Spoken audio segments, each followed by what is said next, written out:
ဒီပါပါဆိုတာကိုနော်ဆရာကြီးကဘယ်လိုရေးတော့မကောင်းမှုတွေဟူသည်မျှကိုမတွေ့ခင်ကရှောင်ကျင်လေတွေ့ကြုံလာလင်မလွန်ကျူးနဲ့အထူးသဖြင့်စောင့်စည်းနေမကောင်းတာကိုမတွေ့ခင်ကစားရှောင်တာတဲ့နောက်ထိတ်တိုက်တိုးအောင်မလုံနဲ့ပေါ့နော်ဒေါသဖြစ်เสียတွေကြုံအောင်မလုံနဲ့ဟုတ်လားဖြစ်เสียတွေကြုံလာပြီဆိုတော့ဒေါသတွေဖြစ်ရတော့မကောင်းဘူးဟုတ်လားကင်ဖြစ်เสียတွေလုတ်ခဲလို့ကင်ဖြစ်ပြီဆိုရင်လည်းပဲပို့ပြီးတော့မကြည့်အောင်အဲ့ဒီကြတော့ထိန်းရတော့မယ်ဟုတ်လားဒါကြောင့်မကောင်းမှုတွေဟူသည်မျှကိုမတွေ့ခင်ကရှောင်ကျင်လေတခါလေရှောင်နေတဲ့ကြားထဲကပဲတွေ့လာမယ်တွေ့လာရင်လည်းဘာလို့တော့တွေ့ကြုံလာရင်မလွန်ကျူးနဲ့အထူးသဖြင့်စောင့်စည်းနေအဲ့ဒီကြတော့အားဆိုင်ပြီးတော့ကိုရှောင်နိုင်ရမယ်သူကမှဒီတံပတ္တဝိရတိနော်ကြုံလာတဲ့အချိန်မှာမလွန်ကျူးမိအောင်လွန်ကျူးခွင့်လေးကြုံလာတယ်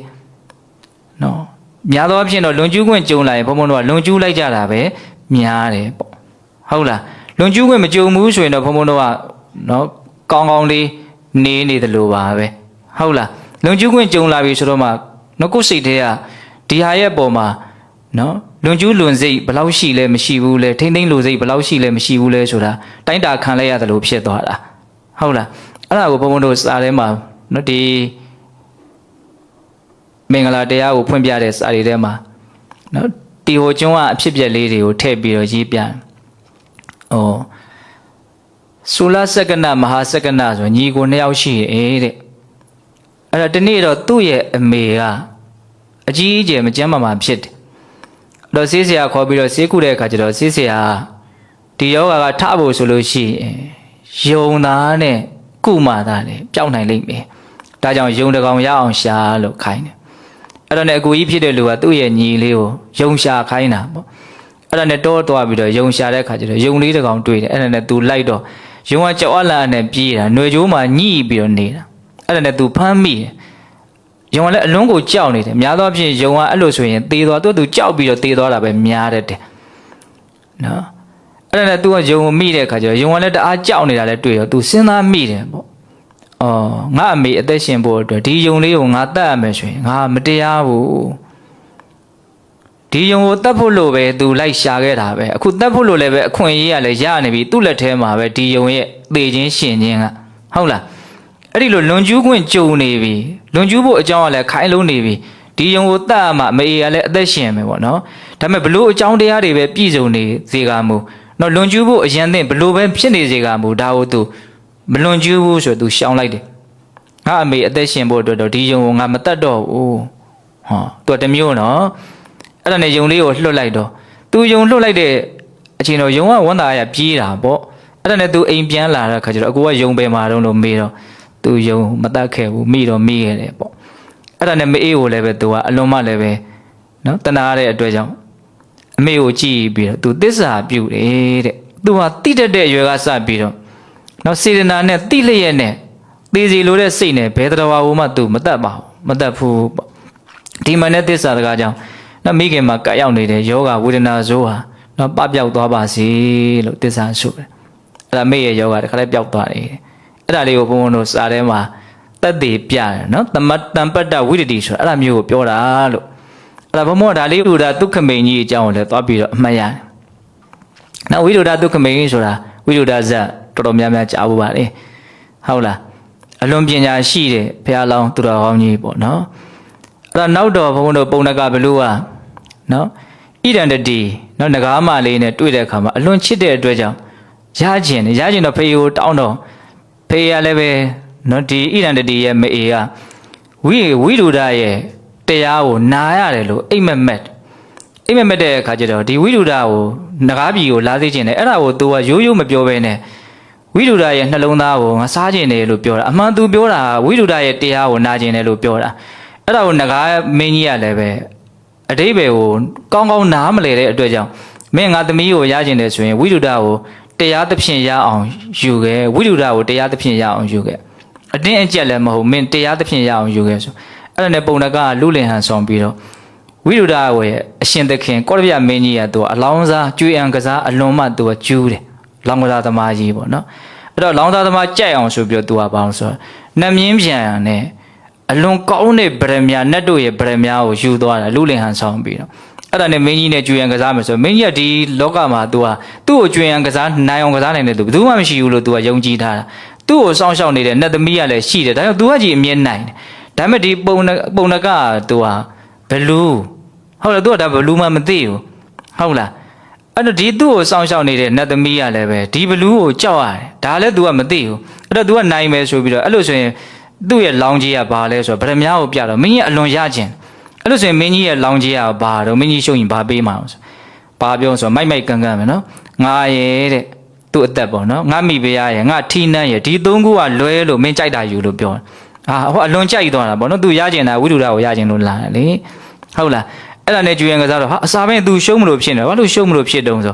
ဟိုနတ်သမီးကထောက်ကူပေးနေတာမင်းကြီးဘက်ကနေအဲ့ဒါကိုသိတော့ပုံနကအမျက်စောင်းထိုးလိုက်တော့နတ်သမီးကလည်းလွင့်သွားတာပေါ့နော်အနောက်ချိန်ကျတော့ဝိတုဒ္ဓနိုင်ပုံနကနိုင်ရောနိုင်တော့မင်းကြီးကလည်းအေးစီပဲကြိုက်မင်းဘာရကျင်တော့မင်းရကျင်တာတောင်းငါပေးမယ်ပေါ့ငါရှုံးပြီ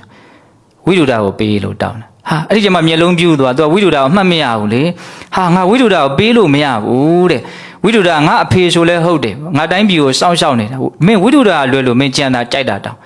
ဟာမင်းကြီးစကားကိုတီးပါစေမင်းကြီးပဲစောတော်တုန်းကငါအသက်ရဲ့မိဖုရားရဲ့ထီနှန်းစည်းတင်ရလွဲရင်မင်းကြိုက်တာတောင်းအခုဘာလို့မင်းကြီးကစကားကိုဖောက်လိုက်ဖောက်ပြန်ပြောရတော့ဆိုတော့ဟာဝိတုဒ္ဓငါမပိုင်ဘူးတဲ့ဒါကြောင့်ဝိတုဒ္ဓငါပေးလို့မရဝိတုဒ္ဓငါပစ္စည်းမဟုတ်အဲ့တော့ပုံနကလဲတယ်ဝိတုဒ္ဓကိုမင်းကြီးပိုင်တယ်မပိုင်ဘူးဆိုတာကိုအဲ့ဒီဝိတုဒ္ဓကိုပဲသွားပြီးတော့မေးမယ်တဲ့ဝိတုဒ္ဓဆုံးဖြတ်တဲ့အတိုင်းပဲဝိတုဒ္ဓကတကယ်လို့သူ့ကိုမင်းကြီးပိုင်တယ်ဆိုရင်အဲ့ဒါကျွန်တော်မျိုးယူသွားမှာဒါဝိတုဒ္ဓဆုံးဖြတ်တဲ့အတိုင်းပဲဆိုအေးအဲ့လိုဆိုရင်သွားမေးကြမယ်ဆိုဝိတုဒ္ဓကိုသွားမေးတာသွားမေးတော့ဝိတုဒ္ဓသိတယ်ဘုရားလောင်းကဒါလူမဟုတ်ဘူးဟုတ်လားဒီလူနောက်လိုက်ရရင်တော့ तू သေရလိမ့်မယ်ဆိုတော့သိတယ်ဒါပေမဲ့ तू မေးပြီဟိုကလည်းပဲချီတုပ်ပြီးတော့မေးတာစကားကိုအမကြီးတဲ့တင်ဟာဝိတုဒ္ဓဆိုပြီးတော့တင်ရဲ့နာမည်နတ်ပြည်ထီတောင်ကြော်ကြားရတယ်ပေါ့နော်အဲ့တော့ဝိတုဒ္ဓပညာရှိသူခမိန်သူတော်ကောင်းကြီးလို့နာမည်ကြီးတယ်အဲ့တော့တင်ရဲ့ဝိတုဒ္ဓဆိုတဲ့နာမည်ကရုံလီနာမည်လားအနုထနာမည်လားတဲ့ရုံလီဆိုတာက तू ကနာမည်နဲ့လူနဲ့မလိုက်ဘူးပေါ့ဆိုလိုတာမတ်ထေးလို့နာမည်မဲ့တာဒါပေမဲ့မွဲတာလည်းအလွန်မဲဆိုဟောဒါကတော့ရုံလီနာမည်လို့ခေါ်ဟုတ်လားမောင်ချောဆိုမှဲ့တာဒါပေမဲ့ကြည့်လို့ကိုမရဘူးဆိုအဲ့ဒါဘာတော့ရုံလီနာမည်ခေါ်တော့နော်နာမည်နဲ့လူနဲ့တခြားစီဟုတ်လားအနုထနာမည်ဆိုတာအဲ့လိုမဟုတ်ဘူးနာမည်နဲ့လူနဲ့ကအန်ကြပါနော်မထေးဆိုရင်တကယ်ထေးတယ်မောင်ချောဆိုတကယ်ချောတယ်ပေါ့အဲ့ဒါဝိတုဒ္ဓမကြီးရဲ့နာမည်ကရုံလီနာမည်လားအနုထနာမည်လားလို့ဟာငါအနုထနာမည်ပါနာမည်နဲ့လူနဲ့အန်ကြပါအဲ့လိုဆိုရင်တမတ်ကြမှန်ကန်ပြောပါအမကြီးကိုဘယ်သူပိုင်လဲဟောအဲ့ဒီလိုမေးတဲ့အခါမှာဘုရားလောင်းစဉ်းစားပုံလေးအမကြီးကိုဘယင်ကြီးပိုင်တယ်ဆိုရင်ငါဒီလူလင်နောက်ကိုလိုက်ရတော့မှာဆိုတာဘုရားလောင်းကသိတယ်တကယ်လဲသူ့ကိုမင်းကြီးကပိုင်တာဒါပေမဲ့မင်းကြီးမပိုင်ဘူးလို့ तू ပြောမယ်ဆိုရင်နီလန်းမောင်းများစွာနဲ့သူ့ကိုလှည့်စားပြီးတော့ तू ပြောနိုင်တယ်တဲ့သူ့ကိုလုံးဝတသက်ကာယခိုင်မာနဲ့နော် तू စောရကမတက်နိုင်အောင် तू ပြောနိုင်တယ်ဒါပေမဲ့ငါသစ္စာလမ်းကြောင်းကိုလိုက်မယ်မှုသာဝါဒကိုငါမလွန်ကျူးဘူးဆိုလိုတာကလွန်ကျူးခွင့်ကြုံနေပြီနော်ဒါပေမဲ့ तू မလွန်ကျူးဘူးဒီလိန်ညာခြင်းဆိုတဲ့အလုပ်ကိုမလွန်ကျူးဘူးဟုတ်လားကျွန်၄မျိုးရှိတယ်တဲ့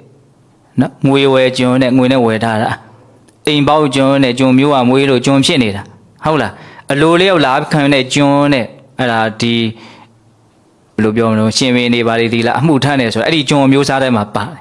နောက်ပြီးတော့စစ်ပွဲနိုင်လို့တော့ခေါ်လာကြတယ်၃ပန်းကျွန်နဲ့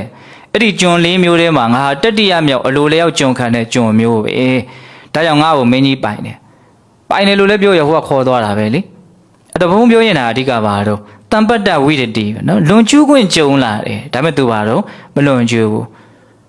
အဲ့ဒါပုံနကဇလန်လေးကနည်းနည်းလေးတော့ဆုံးအောင်ပြောနေမှာတို့လိုတလန်ထားခဲ့ရင်တော့အောင့်တက်ဖြစ်နေမှာဟုတ်လားသူ့ကိုတတ်ဖို့လို့ခေါ်တာပဲလေတရားသဖြင့်ဆိုတော့ तू မတတ်ဖဲနဲ့သူ့အလိုလိုသိရင် तू ကတရားတယ်ထင်းနေတာအမှန်ဟိုနှလုံးသားရကျင်တယ်ဆိုတာတရားဓမ္မကိုရည်ညွှန်းပြီးတော့ပြောတာအဲ့ဒါနဲ့ तू ကသူ့အလိုလိုသိအောင်ဆိုပြီးတော့မြင်းရဲ့အမိရနဲ့ဆွဲခိုင်းပြီးတော့ तू ကကောင်းငင်ရနဲ့ပြန်လာပေါ့နော်မြင်းရနဲ့မြင်းပြန်ပေါ့အဲ့ဒါတစ်ပင်နေနဲ့တိုက်မိအောင်လုပ်တယ်တောင်ထွတ်တွေနဲ့တိုက်မိအောင်လုပ်တယ်ဘုရားလုံးကလည်းမကြောက်ဘူးဟုတ်လားနောက်ဆုံးချင်းသေးကြီးလို့ဘလူးလို့မွေလို့အဲ့လိုအကြီးတွေနဲ့သူ့ကိုကြောက်လန့်ပြီးတော့နော်နှလုံးကွဲပြီးတော့တေအောင်လုပ်တယ်ဘလို့မှတတ်လို့မရအဲ့ဒီလိုနဲ့နောက်ပိုင်းကျတော့တရားဟောပြီးတော့နော်အစဉ်ပြေသွားတယ်လို့ပဲပြောကြပါဆိုငကားပြည်ရောက်တော့အကုန်အစဉ်ပြေသွားကြတယ်ပေါ့အဲ့တော့ပြောရင်တာပါတော့ နော်ဝိရုဒ္ဓဒုက္ခမိန်ရဲ့စောင့်စည်းနိုင်မှုအဲ့ဒါဘာတော့တမ္ပတ္တဝိရတိဟုတ်လားတမာဒါနဝိရတိဆိုတာစောက်တည်ထားလို့ရှောင်တာနော်ဗုဒိဒဇတ်တို့ဘာလို့ပြောမယ်ဆိုရင်တော့ပြောကြကောင်းတာပေါ့နော်ဖရာလောင်ဗုဒိဒနဲ့နဂါးပြည်မှာနော်ဥပုသ္တရင်စောင့်သုံးဖို့အတွက်အဆင်မပြေဘူးအာယုန်နေများလို့ဟုတ်လားအဲ့ဒါနဲ့လူပြည်လာပြီးတော့ဥပုံဆောင်တယ်ဒါစောက်တည်ထားတာရှစ်ပါးသီလစောက်တည်ထားတာအဲ့ဒီလိုစောက်တည်တော့ဘာတွေ့တော့အလံပဲဆရာနဲ့တွေ့တယ်ရော့ဗရမရော့နဂါဇလန်ပြောရရင်နော်အာရတိဝိရတိပါပါမင်္ဂလာလိုရင်းမရောက်ဖဲနေမှာစိုးရတယ်ဟုတ်လားအလံပဲပုံသားနဲ့တွေ့တော့ဘာလို့တော့ဘန်းခံရတာနော်အဲ့လိုဘန်းခံတော့သူ့ကိုအလံပဲပြအမျိုးမျိုးနှိမ့်ဆက်တယ်မျက်စောင်းထိုးပြီးတော့ကြည်လိုက်ရင်ဘွဲပြလို့လွင့်သွားမှာသူ့မှာအဲ့ဒီအစွမ်းရှိတယ်စိတ်ကလည်းတူတယ်သူ့ကိုနှိမ့်ဆက်နေပြီဆိုတော့ဒါမဲ့သူကစောင့်စည်းတယ်တဲ့ငါတီလာစောက်တည်ထားတာဟုတ်လားဒါကြောင့်ဘလောက်ထိစောင့်သိဆိုငါမျက်စိကိုဖွင့်ကြည့်လိုက်လို့ရှိရင်ဒေါသဖြစ်တဲ့အချိန်နဲ့မြန်ကြည့်တဲ့အချိန်နဲ့မြန်တိုက်ဆိုင်သွားလို့ရှိရင်ဒီပုံသားပျက်စီးသွားလိမ့်မယ်ဆိုမျက်စိကိုမှိတ်ထားတယ်တဲ့ဒါမျိုးကိုပါခေါ်တော့တမာဒါနဝိရတိစောက်တည်ပြီးတော့ရှောင်တာပေါ့နော်ဒါဝိရတိရဲ့ကွဲပြားပုံလေးကိုပြောတာနော်တွေ့ကြုံလာတဲ့အချိန်မှာရှောင်တယ်ပြပါတော့စောက်တည်ပြီးတော့ရှောင်တယ်ဟုတ်လားနောက်ဆုံးဝိရတိကသမုတ်စေတာဝိရတိဒါကအရိယာသူတော်စင်တို့ရဲ့မကောင်းမှုကိုရှောင်ကျင်တဲ့အနေအထားမျိုးသောတာပတိမဉ္ဇဉ်ဘုံဉဏ်ကိုရပြီဆိုတာနဲ့နော်သူတော်ဘာတက်ကိုတက်ချင်းစရှိတဲ့၅ပါးသီလနော်ချိုးဖောက်ခြင်းဆိုတဲ့မကောင်းမှုကိုလုံးဝနော်စောင့်ထိန်เสียမလိုပဲနဲ့အလိုလေရောက်နော်နိယမအနေနဲ့သူကပေါ့မြဲသွားပြီအသက်ဒီဟုသောအကြောင်းကြောင့်တော့မှမဖောက်ဖြစ်တော့ဘူးနော်ဒါမျိုးကိုပါခေါ်တော့သမုတ်စေတာဝိရတိယန္တာဖြစ်သွားပြီဆိုရင်တော့စိတ်ထဲမှာတော့ဘလို့အကုသို့အညစ်အကြေးအပြစ်ဘေးမှာမရှိတော့ဘူးဟုတ်လားအဲ့ဒီလိုဆိုရင်တော့မင်္ဂလာကဘယ်ရောက်သွားပြီအထွတ်အထိပ်ရောက်သွားတာပေါ့နော်ဒါကြောင့်အာရတိဝိရတိပါပမင်္ဂလာကိုဘုန်းဘုန်းတို့အများကြီးနားလည်ဖို့လိုတယ်ဟုတ်လားမကောင်းမှုကိုသူ့အဆင့်နဲ့သူဘုံဘုံတို့ဘာလို့နိုင်ဖို့လို့တော့ရှောင်နိုင်ဖို့လို့တယ်ကျုံလာရင်မလုပ်ဘူးဟဲ့ဟုတ်လားတကယ်လို့မကြုံဘူးဆိုရင်လည်းစောင့်စည်းတဲ့အနေအထားဖြင့်စောက်တည်ထားတဲ့အနေအထားနဲ့ရှောင်ခြင်းပဲကြုံမကြုံရှောင်မယ်ပေါ့နော်နောက်ဆုံးတရားဓမ္မကိုစူးစမ်းအထုတ်ပြီးတော့နေတာဘာအတွက်ဘုံဘုံတို့ရှောင်ခြင်းဖို့စူးစမ်းရရောက်လဲလို့မင်းသမုတ်စေတာဝိရတိနဲ့ရှောင်ခြင်းဖို့စူးစမ်းရရောက်တယ်ဟုတ်တယ်မဟုတ်လားမဉ္ဇဉ်ဘုံဉဏ်ရဖို့ဆိုတဲ့ရည်ရွယ်ချက်တန်တရားဝိဒုက္ခကလွတ်မြောက်ဖို့ဆိုတဲ့ရည်ရွယ်ချက်ဒီမြင့်မြတ်တဲ့ရည်ရွယ်ချက်နဲ့နော်သတိပဋ္ဌာန်တရားမဂ်ခင်၈ပါးအကျင့်တရားတွေကိုကျင့်မယ်ဆိုလို့ရှိရင်ဒါပါတော့သမုတ်စေတာဝိရတိအတွက်ဘုံဘုံတို့ဟာကြိုတင်ပြီးတော့စူးစမ်းအထုတ်နေတာလို့မဆိုနိုင်ဘူးလားဆိုနိုင်နေဒါကြောင့်တရားရှုမှတ်မှုနော်တစ်ချက်ဘုံဘုံတို့ကြိုးပမ်းလိုက်တိုင်းဒီအာရတိဝိရတိပါပမင်္ဂလာကိုပြည့်စုံအောင်ကြိုးပမ်းအထုတ်ရမယ်